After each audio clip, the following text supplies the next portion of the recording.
ኤልሳ አሁን ላይ በቀል ምን እንደሆነ እኔ ያሳየዋለሁ። እኔ እየወደድኩት እኔ እያፈቀርኩት እንዴት ሌላ ሰው ሊያገባ ይችላል? በረከት አሁን አባቴ ሕክምናውን እንዳካሄደው መናገር አለብኝ። አባቴ ከኔ ጎን መቆም አለበት። ያለበለዚያ ግን አሁን ምኞትም ታክማ ትድናለች እና ምኞት ታክማ ከዳነች በኋላ ድጋሚ የበረከት ሚስት ስትሆን ማየት አልፈልግም። በረከት የማንም ሳይሆን የኔና የኔ ነው። ስለዚህ አባቴን በሆነ ነገር ብዬ ማሳመንና ምኞት እንድትሞት ማድረግ እንዳለብኝ አሁን ነው ስራዬን መስራት ያለብኝ። እናቴ የምትለኝን ነገር መስማት የለብኝም። እናቴ ለሌላ ሰው አስቀድማ ልትድረኝ ነው። የራሷን ስራ ለማካሄድ የራሷ ነገር እንዲስተካከልላት ስትል እኔ ልትሸጠኝ ነው። እኔ ግን ከዚህ በኋላ ለእናቴም ቢሆን አንገቴን ደፍቼ የምትለኝን ነገር መስማት አልፈልግም። መመለስ ያለብኝን ነገር እየመለስኩ ለእሷም ቢሆን እሷንም አሸንፋታለሁ። በረከት ግን ደግሞ የራሴ አድርገዋለሁ። ስለዚህ አሁን ነው ስራዬን መስራት ያለብኝ በማለት ነበር ወደነ ዙፋን ጋር ሄደችው። ዙፋን ነገረ ስራዋን ስታይ እጅግ ደንግጣለች። ምክንያቱም አሁን ላይ ኤልሳ እየሆነች ያለችው ከዚህ በፊት አይታው የማታውቀውን ድርጊት ስታደርግ የምትናገራቸው አማርኛዎች ሁሉ ቀየር ብለውባታል። እናም ዙፋን እያስደነገጣት፣ ምክንያቱም ከዚህ በኋላ ብዙ ገንዘብ አውጥቶ እያሳክማታል። ገንዘብና ንብረቱንም ያጣል። ምናልባት አሁን ያላችሁበትንም ቤት ያጣል። ስለዚህ እሱ እንደዚህ ከሚያደርግ ለምን ወንድምሽ ምኞትን እንዲፈታት አታደርጊውም የሚለውን ንግግር ስታስበው እጅግ በጣም ትናደዳለች። ቆይ አልገባኝም። ኤልሳ ግን ጥሩ ልጅ ትመስለኝ ነበረ። አሁን ግን እያየሁኝ እየሰማው ያለሁት ግራ የሚያጋባ ነው። አንዱን ተላቀኩኝ ስል ደግሞ አንዱ አሁን ብርቱካንን ተላቀኩኝ ስል ቲቲ መጣች። ቲቲንም ደግሞ አሁን ተገላገልኳ ስል ደግሞ ኤልሳ መታለች። ቆይ እኔ ምንድነው ማድረግ ያለብኝ? አሁን ግን የምችለው አይመስለኝም። ግን ደግሞ እፋለመዋለሁ። ከምኞት ምንጊዜም መራቅ አልፈልግም። ከምኞት ጎን መቆም እፈልጋለሁ እንጂ ምኞትን አሳልፌ ለማንም መስጠት አልፈልግም። ወንድሜ ደግሞ በጣም ይወዳታል። ወንድሜ ሲጎዳ ማየት አልፈልግም። የፈለገ ንብረት ይጥፋ እንጂ ኤልሳ ግን ምን እያለች እንደሆነ አልገባኝም። አውቃለሁ እንደምትወደው ወንድሜን፣ ግን ደግሞ ከመውደድ ደግሞ የሰውን ሕይወት ከማጥፋት ምንም የሚያገናኘው ነገር የለም። ለምን እንደዚህ ልትሆን ቻለች? ለምን በዚህ ልክ? በማለት ብቻዋን ቁጭ ብላ እያወራች እያለ ወንድሟ ይመጣል። እህቴ ዙፋን ምን ሆነሽ ነው? አይ ምንም አልሆንኩም ወንድሜ፣ ዝም ብዬ ነው እንደው ቁጭ ብዬ ዝም ብዬ ነገሮችን እያብሰለሰልኩኝ ነው እንጂ ምንም አልሆንኩም ትለዋለች። እህቴ የሆንሽው ነገር ካለ እውነታውን እንድትነግሪኝ እፈልጋለሁ። ሀሳብሽን፣ ጭንቀትሽን መረዳት አለብኝ። እኔ ካንቺ ነኝ፣ አንቺ ደግሞ ለእኔ ነሽ።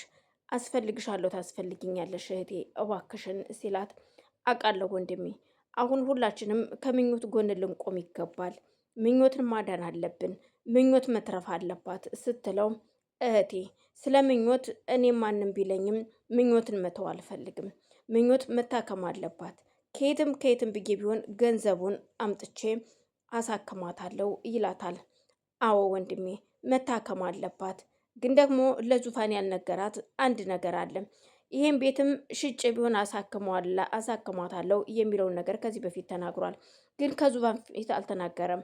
ምክንያቱም ቤቱ ላይ የዙፋንም ድርሻ ስላለ፣ ምናልባት የዙፋን ድርሻ ስላለ ዙፋን አትፈቅድልኝም ብሎ ስላሰበ ይሁን ባይታወቅም፣ ስለ ቤቱ ሽያጭ ግን ከዙፋን ፊት አልተናገረም።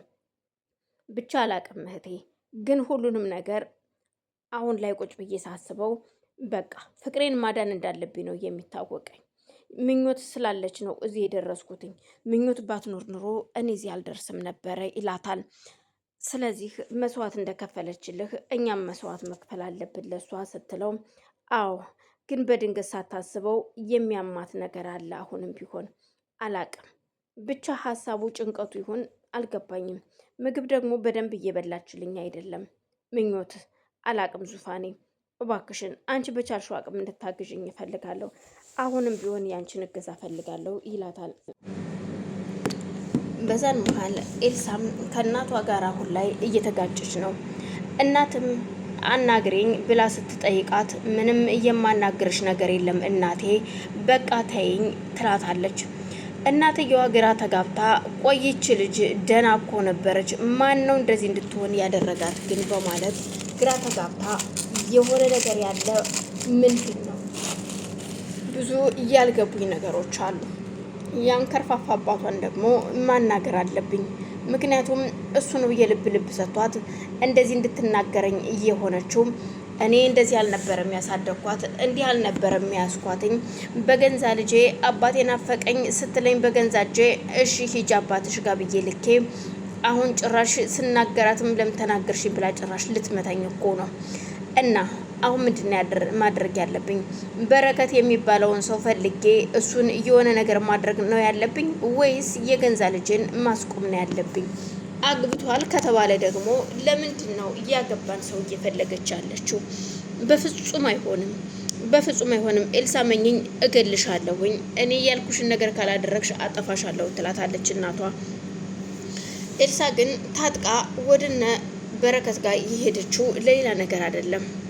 ኪራ አሁን ላይ ዙፋንን በእጅ ማስገባቴ ከዙፋን ጋር መለያየት እንደሌለበት እያወራ ነው።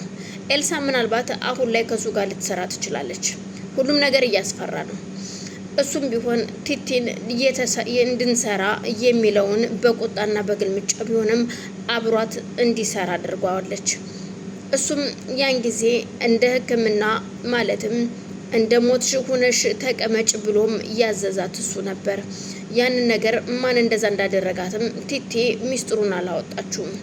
ስለዚህ አሁንም ቢሆን ኤልሳ እያለች ያለችው በረከት እንዳለ ሆኖ ግን ምኞትን የሚያስወግድልኝ ሰው እፈልጋለሁ። ሕክምና ሳትሄድ ገንዘቡ ንብረቱም ሳይወድም በረከትን ከነ ንብረቱ ነው የምፈልገው እያለች ማውራት ጀምራለች። ስለዚህ ከሆነ ሰው ጋር መስራት አለብኝ፣ ምኞትን የሚያስወግድልኝ የሚለው ነገር ግራ አጋብቷታል። እዚህ ጋር ደግሞ ዙፋን ያለ ምኞት ሌላ ሰው እንደሌለም እያየች ነው። ምናልባት ከጠረጠሩብኝ እሱ ስላይፈልገኝ ይችላል፣ በፍጹም አይሆንም በማለት ነበር ወደ መኝታ ቤቱ ሂዳ እንኳን አቅፋስ ልትስመው እያሰበችው። በዛን መሀል ግን በረከት ኤልሳ ምን እያደረግሽ ነው? እኔ እኮ ምኞት መስለሽኝ እንጂ አንቺም ሆንሽን ባቀ ኑሮ ዘወር ብዬ ማየት እችል ነበረ። ግን እሷ መስላኝ መድኃኒቷን ልትወስድ መጣች ብዬ ደስ ብሎኝ ነው። አንቺ ግን ምን አይነት ሰው ነሽ? እንዴት ክፍሌ ድረስ ሳታንኳኪ ትገቢያለሽ? ይላታል። ምኞትም እንደዛ እየተጨቃጨቁ ያለ ነበር በሩን ከፍታ ገብታ በር ላይ ቆማ ስታይ ነበረው። እርግጥ ደንግጧል በረከት፣ ኤልሳም ደንግጣለች። የኤልሳ ድንግጫ እንኳን ምንም ማለት አይደለም። እሱ ግን ፍቅሬ አሁን ትርቀኛለች ብሎ አስቧል። በላይ ላይ ህመምተኛ በሽተኛ ስለሆንኩ ነው ብላ ልታስብም ትችላለች ይላል በረከት። አዎ ደግሞም ትላለች። ሁለተኛ ግን እንደዚህ አይነት ነገር እንዳይደገም ኤልሳ በርሰት ተንኳኪ ሁለተኛ እንዳገቢ ይላታል። ምኞት ግራ ተጋብታ ካየቻቸው ሁለቱንም ካየቻቸው በኋላ ይቅርታ ምኞት፣ እኔ እኮ ለሌላ ነገር አስቤ አይደለም ወደዚህ ክፍል የገባሁት ስትላት፣ ምኞት ግን ምንም አይነት መልስ አልመለሰችላትም። ምክንያቱም ከዚህ በፊት መኝታ ቤት ገብታ ጠያቂ መስላ ገብታ ልቧን አድምታት እንደወጣች ታስታውሳለች። አዎ ራሷን ማግለል እንዳለባትና በረከት በሷ ህመም መሰቃየት እንደሌለበት እንዲሁም ደግሞ ገንዘቡን ማጥፋት እንደሌለበት ነግራታለች። ስለዚህ ይሄ ነገር ለራሷ እያሰበች ለራሷ እያዘጋጀችው ነው። አሁን ምኞት ለመዳን መጓጓት አለብኝ። አዎ መዳን አለብኝ። እነዚህን ሰዎች መፋለም አሁን ነው በማለት ደግሞ ህመሟን እንኳን ሳትድን ለብቻ ታስፋለች። እባክሽ ምኞት ነይ ግቢ በማለት እጇን ይጎትትና ያስገባታል።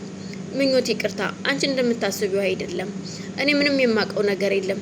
መድኃኒትሽ ከመሳቢያ ውስጥ ሳወጣ ነበረ በኮቴውን ስሰማ እንደውም አንቺ መስለሽ ነበር። የኔ ፍቅር መጣሽ ብዬ ዞር ስል ኤልሳ ናት እና ምን ያላቅም የማውቀው ነገር የለም ምንም እንዳታስቢ ሲላት፣ አውቃለሁ ቢኪ፣ አንተ እንዳላደረከው በደንብ ጠንቅቄ አውቃለሁኝ ሲላት ይደነግጣል።